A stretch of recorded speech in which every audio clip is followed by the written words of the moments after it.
Senate Bill 361 from the 2017 legislative session provides certain leave rights to victims of domestic violence. The way that it works is for an employee to be covered by the law, they have to be employed for at least 90 days.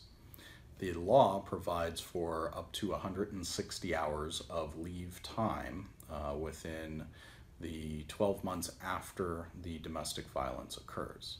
Now, the leave is for the employee, but the employee doesn't necessarily have to be the victim of the domestic violence. An employee can also request this leave if he or she is taking care of someone in their household who is a victim of domestic violence, or a family member who is a victim of domestic violence, whether or not they're in their household.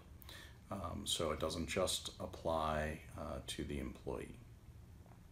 Now, for the leave itself, for the 160 hours of leave, the law allows that leave to run concurrently with FMLA, if FMLA would apply to the situation. Remember, FMLA applies to serious health conditions of the employee or an immediate family member.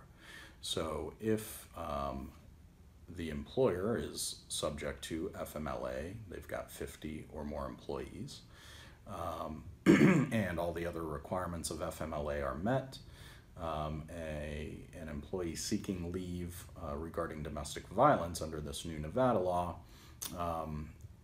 in that situation, an employer can require that the employee run the leave concurrently with any FMLA leave, meaning they don't get 160 hours plus the 12 weeks of FMLA. It would all run together. The leave may be used for things like medical treatment, diagnosis, care, counseling, court proceedings, or to establish a safety plan to ensure that the victim of domestic violence is safe from any future harm.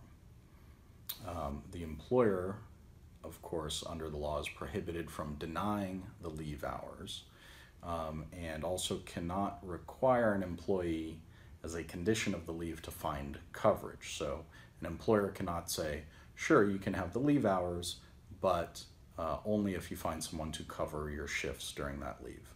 That is unlawful under the new statute. In addition, the new law requires that employers cannot retaliate against employees for making use of the leave.